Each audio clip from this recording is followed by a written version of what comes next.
Hey everyone, आज की video में हम पढ़ेंगे reproduction and sporophyte in Funaria.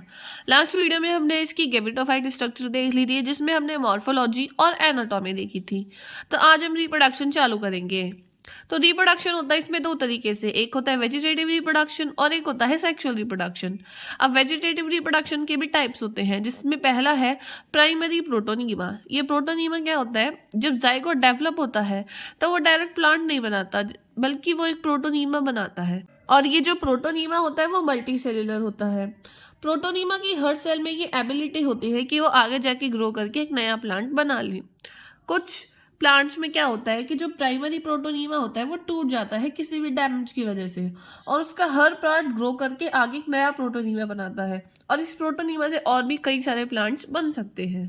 Second है सेकेंडरी प्रोटोनीमा। ये क्या होता है, मान लो किसी भी वजह से प्लांट का थैलस टूट गया कई टुकड़ों में, तो उसके बाद जो सेगमेंट्स होते हैं वो आगे जाके ग्रो करते हैं, और ग्रो होगी वो फिलामेंटस प्रोटोनीमा बना लेते हैं, और ये जो प्रोटोनीमा होता है वो आगे जाकर नया प्लांट डेवलप कर सकता है। इसको हम बोलते हैं सेकेंडरी प्रोटोनीमा। थर्ड है बल्बिल्स। ये बल्बिल्स जो होती है वो एक तरीके की बर्ड्स होती है, जो कि राइजोइड्स या फिर प्रोटोनीमा के ऊपर लगती है। साइज में छोटी होती है और इनके अंदर फूड स्टोर्ड रहता है। जब इनको लगता है कि फेवरेबल कंडीशन आ गई है तो ये बल्बिल प्लांट से अलग हो जाती है, और जहां पर ये गिरती है और वहां पर अगर सुटेबल कंडीशन है तो ये जर्मिनेट होकर नया प्लांट बना लेती है। नेक्स्ट है जेमा। जो प्रोटोनीमा की टॉप सेल्स होती है वो थिन वॉल्ड होती है और ग्रीन बड जैसी स्ट्रक्चर होती है। इन बर्ड्स को हम कहते हैं जेमा। ये जेमा जब जर्मिनेट होते हैं तो इनसे नया प्लांट बन जाता है। ये जेमा ब्रायोफाइट्स में ही मिलते हैं, तो ये बहुत इंपॉर्टेंट है इनका रिप्रोडक्शन। नेक्स्ट है एपोस्पोरी। ये एपोस्पोरी वाली कंडीशन तब बनती है जब स्पोर स्टेज खत्म हो जाती है लाइफ साइकिल में से, तो उसको हम बोलते हैं एपोस्पोरी। तो स्पोरोफाइट की कोई भी सेल आगे जाकर एक डिप्लॉयड प्राइमरी फिलामेंट बना लेती है, और आगे जाकर वो थैलस में डेवलप हो जाता है।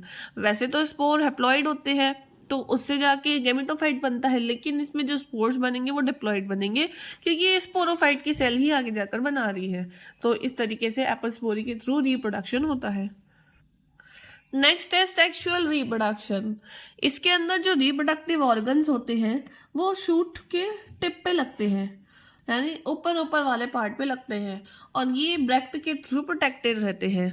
और इसमें मोनोशियस कंडीशन मिलती है, यानी मेल और फीमेल दोनों ही एक ही प्लांट के ऊपर मिलेंगे, लेकिन ब्रांच अलग अलग होती है। यानी मेल ब्रांच अलग होती है, फीमेल ब्रांच अलग होती है, लेकिन प्लांट एक ही होता है। तो सबसे पहले देखते हैं मेल ब्रांच। मेल ब्रांच छोटी होती है। इसमें जो लीव्स होती हैं वो नीचे तो थोड़ी डिस्टेंस पे प्रेजेंट होती है, नीचे वाले और मिड वाले पार्ट में, लेकिन जो टिप वाला पार्ट होता है वहां पर गुच्छे क्लस्टर की फॉर्म में हमें देखने को मिलती है। ऐसा इसलिए होता है ताकि ये एंथ्रीडियम को प्रोटेक्ट करके रख सके। और इन लीव्स को हम बोलते हैं पेरिगोनियल लीव्स। जब एंथ्रीडियम मैच्योर होते हैं तो जो सेंट्रल टर्मिनल रीजन होता है वो रेड कलर का हमें दिखाई देने लगता है। ये है इसकी मेल ब्रांच, जिसमें ये नीचे वाले पार्ट में लीफ दूर दूर है, जबकि ऊपर वाले में लीफ पास पास है, और यहाँ इसके अंदर एंथ्रीडियम रहते हैं। और अगर हम इसकी टीएस काटें तो कुछ इस तरीके की स्ट्रक्चर हमें दिखाई देती है। ये देखिए, यहाँ पर एक से ज़्यादा एंथ्रीडियम डेवलप हो रहे हैं। ये तो लगभग डेवलप हो चुका है, बट ये वाला यंग एंथ्रीडियम है, यानी अभी डेवलप हो रहा है। और ये वाली जो स्ट्रक्चर होती है इनको बोलते हैं हम पैराफाइसिस। और साइड में ये होती है पेरिगोनियल लीव्स, जो कि इसको प्रोटेक्ट करके रखती है, चारों तरफ से घेर के रखती हैं। नेक्स्ट है डेवलपमेंट ऑफ एंथ्रीडिया। एंथ्रीडिया का डेवलपमेंट एक सेल से होता है जिसको हम बोलते हैं एंथ्रीडियल इनिशियल। ये एंथ्रीडियल इनिशियल क्या होती है कि मेल शूट जो होता है उसकी कोई भी एक सुपरफिशियल सेल साइज में बड़ी हो जाती है और पेपिलरी हो जाती है, और ये बिहेव करती है एंथ्रीडियल इनिशियल की तरह। अब इसमें जब डिवीजन होता है तो दो सेल बनते हैं, एक आउटर सेल और एक इनर सेल।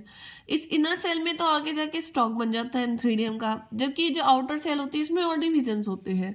तो डिवीजन होके नीचे और दो सेल बन गई। ये जो टर्मिनल सेल है ऊपर वाली, इसमें और डिविजन्स होते हैं, जिससे कि एक एपिकल सेल बनती है और छोटे छोटे सेगमेंट्स बनते हैं, और ये आगे जाकर इसमें सेगमेंट्स बन जाते हैं बहुत सारे। और जब फर्दर डिवीजन होता है तो ये बाहर तो बन जाती है प्राइमरी जैकेट सेल, और ये अंदर बन जाती है प्राइमरी एंट्रोगोनियल सेल। अब जैकेट सेल तो आगे जाकर एंटीक्लाइनल डिवीजन करेगी और उससे बनेगी जैकेट, जबकि प्राइमरी एंट्रोगोनियल सेल में एंटीक्लाइनल और पेरिक्लाइनल दोनों टाइप के डिवीजन होंगे, जिससे बनेगी एंड्रोगोनियल सेल। अब इस एंड्रोगोनियल सेल में आगे जाके एंड्रोसाइट मदर सेल बनेगी, जो आगे एंड्रोसाइट बनाएगी, जो मेटामॉर्फोज हो जाएगा इसके बाद तो एंथ्रीजोइड्स बन जाएंगे, या जो कि बाई फ्लैजिलेट होते हैं। ये है एक मेच्योर एंथ्रीडियम की स्ट्रक्चर, जिसमें बाहर की तरफ है जैकेट, अंदर है यहाँ पे एंड्रोसाइट्स, और ये है स्टॉक वाला पार्ट।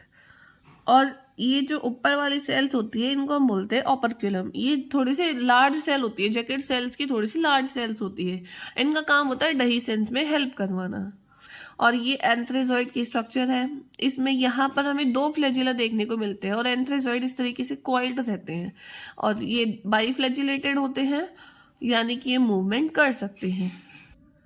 इसमें जो पैराफाइसिस होती है वो वाटर को एब्जॉर्ब करती है और सिक्रीट भी करती है।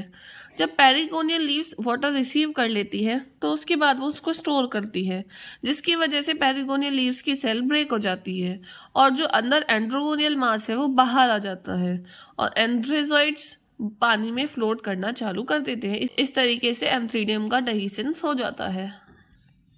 नेक्स्ट है फीमेल ब्रांच। जब फीमेल ब्रांच की लंबाई कुछ मिलीमीटर बढ़ जाती है तब उसके अंदर आर्किगोनिया मैच्योर होना चालू होती है। ये हम इसकी टीएस देखेंगे तो कुछ इस तरीके की दिखाई देती है। ये देखिए यहाँ पे एक से ज़्यादा आर्किगोनिया डेवलप हो रही हैं, जिनमें से ये दोनों लगभग डेवलप हो चुकी हैं और ये भी डेवलप हो रही हैं। और साइड में ये जो प्रेजेंट है इनको बोलते हैं पेरिथेशियल लीव्स। नेक्स्ट है डेवलपमेंट ऑफ आर्किगोनिया। तो जैसे एंथ्रीडियम का डेवलपमेंट होता है ऐसे ही आर्किगोनिया का होता है। इसके लिए होती है फीमेल शूट। तो इसमें एक सेल होती है जो कि आर्किगोनियल इनिशियल होती है। इसमें ट्रांसवर्स डिवीजन होता है जिससे 2 सेल बनती है, एक टर्मिनल सेल और एक बेसल सेल। बेसल सेल आगे स्टॉक बनाती है, टर्मिनल सेल को आर्किगोनियल मदर सेल भी कहते हैं। इसमें जब डिवीजन होता है तो एक एक्सियल सेल बनती है और बाकी पेरिफेरल सेल बनती है, नीचे हो गई स्टॉक सेल।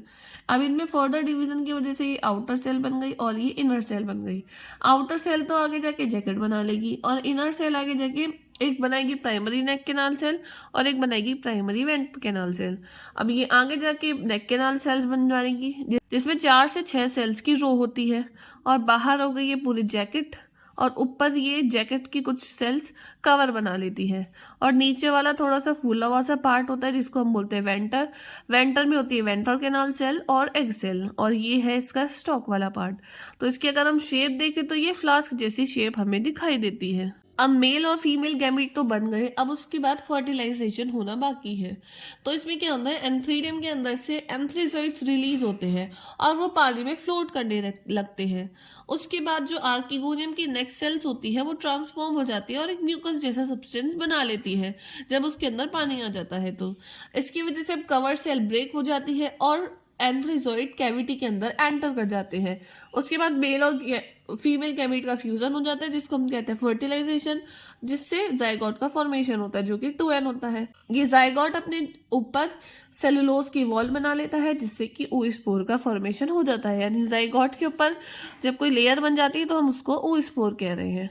अभी oospore आगे जाके जब डेवलप होगा तो ये बनाएगा स्पोरोफाइट या फिर स्पोरोगोनियम। तो हम बोल सकते हैं कि जाइगोट स्पोरोफाइट की फर्स्ट सेल होती है। अब ये है जाइगोट, इसमें डिवीजन हुआ तो 2 सेल बन गई, एक एपीबेसल सेल और एक हाइपोबेसल सेल। इन दोनों में ही और डिवीजन होंगे तो दोनों तरफ एपिकल सेल्स बनेगी। अब इसमें से ही जो एपिकल सेल है वो तो कैप्सूल बनाएगी और सीटा बनाएगी, जबकि ये नीचे वाली एपिकल सेल है वो फुट बनाएगी और सीटा का बेसल पार्ट बनाएगी। इस तरीके से डेवलपमेंट होता है स्पोरोफाइट का। अब देखते हैं कि मैच्योर स्पोरेंजियम की कैसे स्ट्रक्चर होती है। मैच्योर स्पोरेंजियम के 3 पार्ट होते हैं, फुट, सीटा और कैप्सूल। फुट बेसल पार्ट होता है, छोटा होता है और कम डेवलप्ड होता है।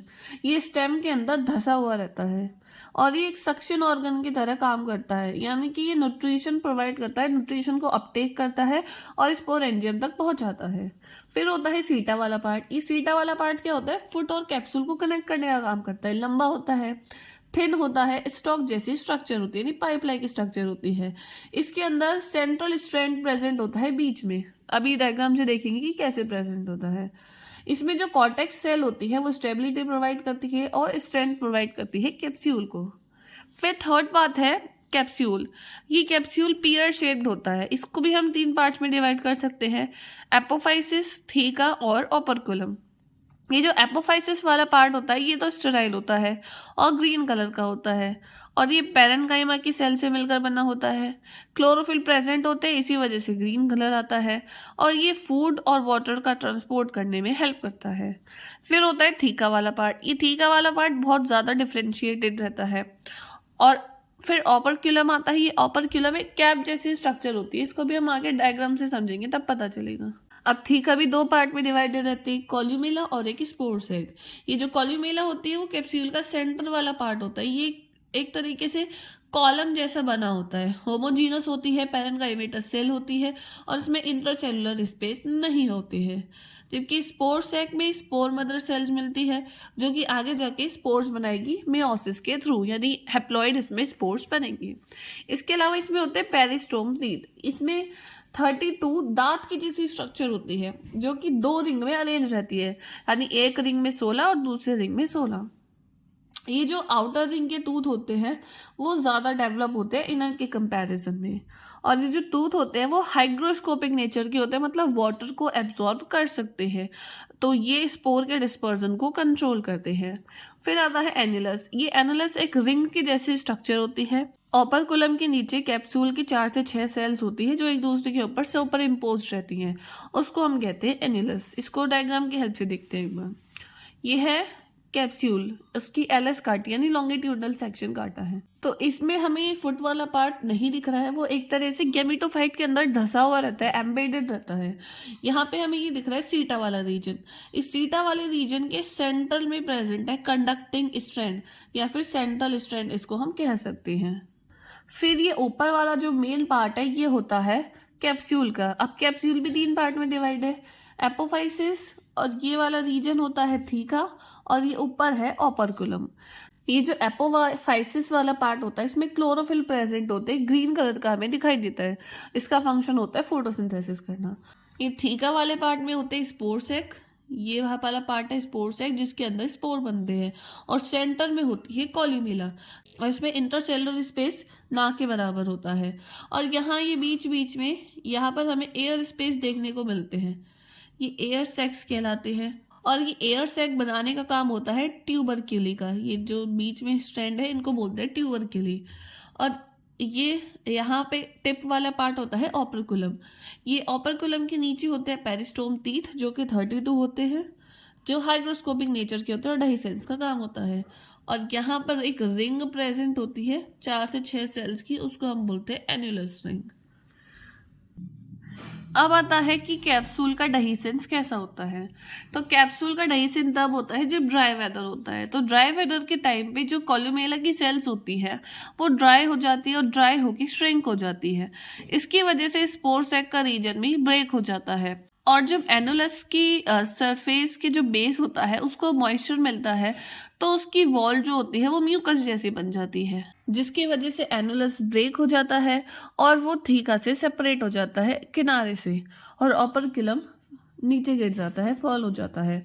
उसके बाद जो इसमें पेरिस्टोम टीथ होते हैं उनका मॉइस्चर कम हो जाता है, जिसकी वजह से वो पीछे की तरफ बेंड हो जाते हैं और कैप्सूल एक्सपोज हो जाती है, कैप्सूल का माउथ खुल जाता है, जिसकी वजह से स्पोर बाहर निकल जाते हैं और स्प्रेड हो जाते हैं यहाँ वहाँ। ये होते हैं पेरिस्टोम टीथ। अब इसमें से देखिए यहाँ पे स्पोर निकल चुके हैं बाहर। अगर हम ये स्पोर देखें तो स्पोर इस तरीके का दिखाई देता है। इसमें बाहर वाली लेयर है एक्साइन और अंदर वाली है इंटाइन, बट उसके अलावा एक और लेयर है जिसको हम बोलते हैं पेराइन। ये तीनों वॉल मिलकर बनाती है स्पोर वॉल। इसके अंदर हमें लिपिड के ग्लोब्यूल्स मिलते हैं। ये है सेंटर में न्यूक्लियस, इसके अलावा माइटोकॉन्ड्रिया भी प्रेजेंट है, और प्लास्टिड में मिलता है ईआर। जितने भी ऑर्गेनेल्स हैं इसमें हमें मिलते हैं, इसका स्पोर काफ़ी डेवलप्ड होता है। तो ये स्पोर हैप्लॉइड होता है, तो आगे जाकर ये जब जर्मिनेट होगा तो ये केबिटोफाइट बनाएगा। और अगर हम स्पोर की शेप देखें तो ये जनरली राउंड होती है, और इसका साइज होता है 12 से लेकर 20 माइक्रो डायमीटर। इसमें डोरमेंसी पीरियड नहीं होता। अब इसमें स्पोर कैसे जर्मिनेट होता है, जब ये स्पोर वाटर एब्जॉर्ब करता है तो इसका साइज बढ़ जाता है, जिसकी वजह से जो आउटर शेल होता है वो सॉफ्ट हो जाता है, और एक जगह पे वो ब्रेक हो जाता है, टूट जाता है, और जहां से वो टूटता है वहां से इनर शेल बाहर आ जाती है जर्म ट्यूब की फॉर्म में, और फिर वो डिवीजन करती है, और डिवीजन करके वो बना लेती है प्रोटोनीमा। ये जो प्रोटोनीमा होता है वो कॉन्फर्वा एल्गी की तरह दिखाई देता है, इसीलिए इसको हम बोलते हैं कॉन्फेरॉइड प्रोटोनीमा। और ये है प्रोटोनीमा की स्ट्रक्चर। ये है इसका हॉरिजॉन्टल पार्ट और ये है वर्टिकल पार्ट।